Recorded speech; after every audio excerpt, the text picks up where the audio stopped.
Hi everyone, my name is Jenny. Thanks for tuning in. Today I'm going to talk about 7 things I wish I knew when I was younger. And I I just really wanted to highlight these things because I wish somebody told me. I wish I can go back in time and tell my younger self, like, if you actually think about these things, you could live an easier life, just a little bit with more peace and grounding, and it be more centered in my self identity.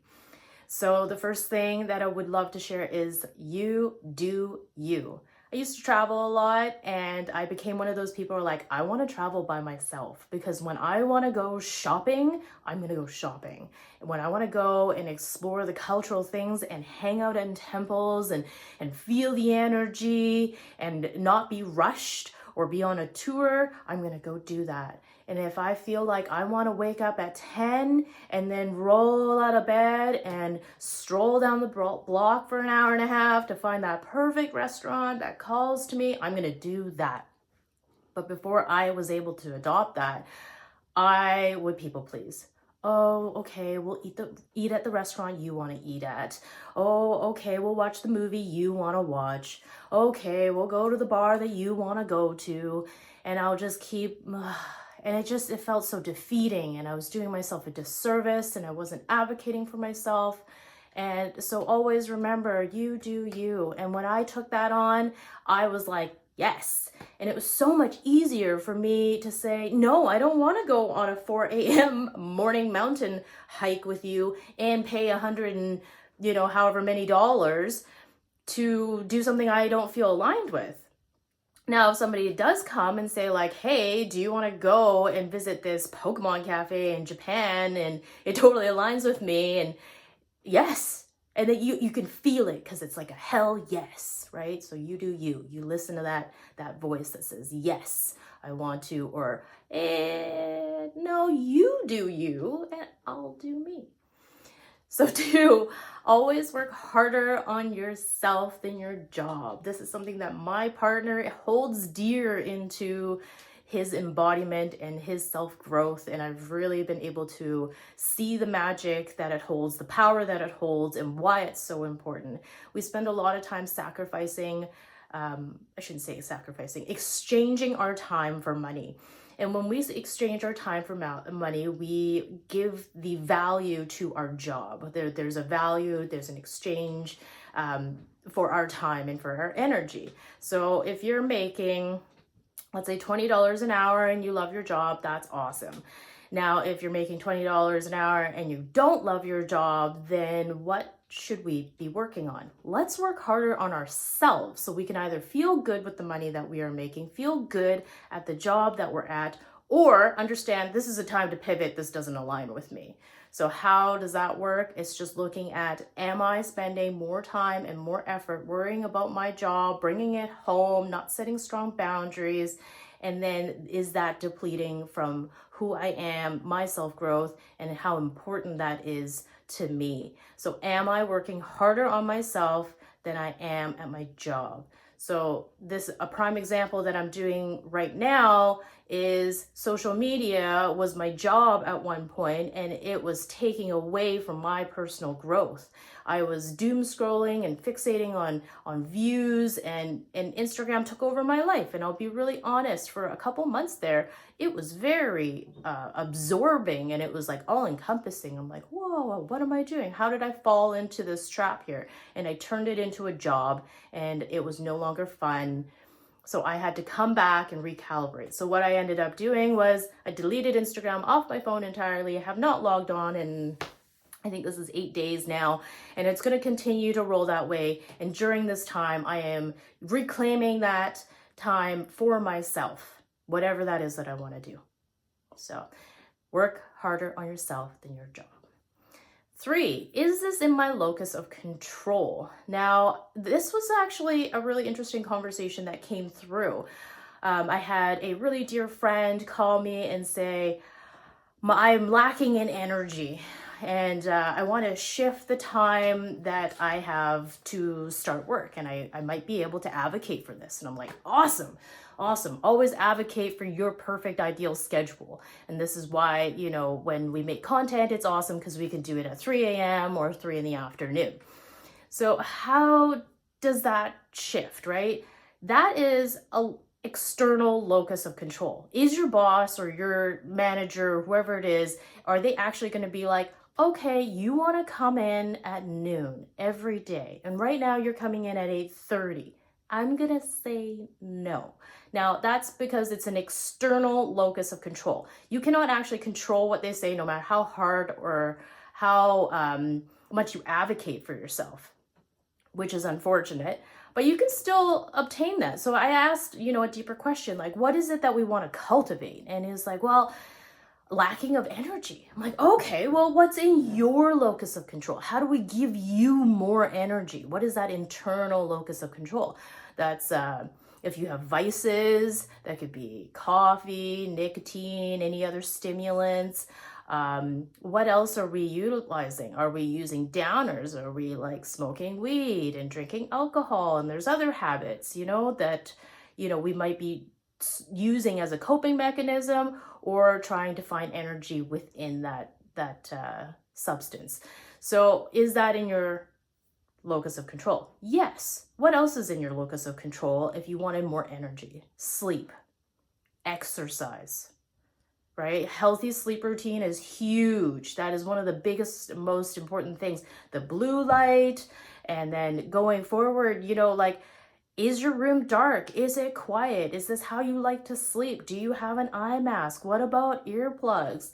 So that routine is in your internal locus of control. I think there was a lot of times as I was younger, I would say, this is because they said no. You know, I didn't get to do my thing because they said no, or I was looking for their permission and their validation for me to feel like this is successful. So am I re-identifying what is successful for me as well as what is in my control?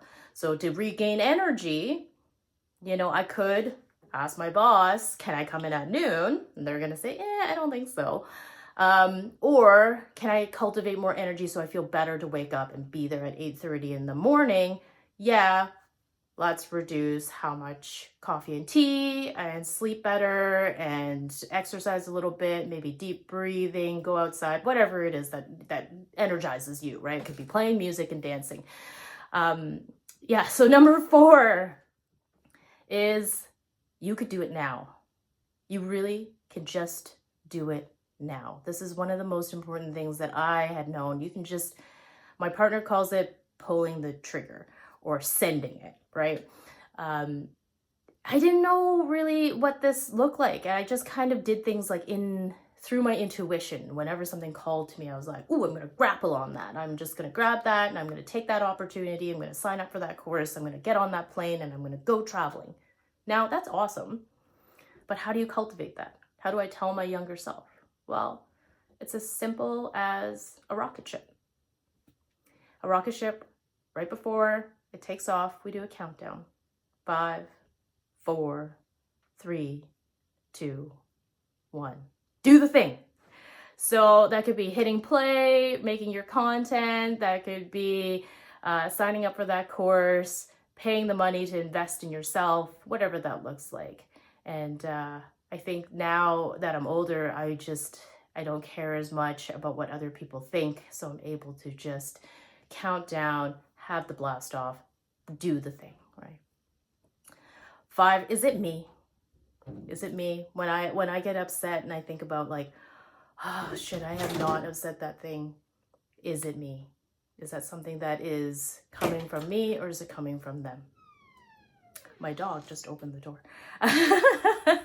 It was very distracting. So for example,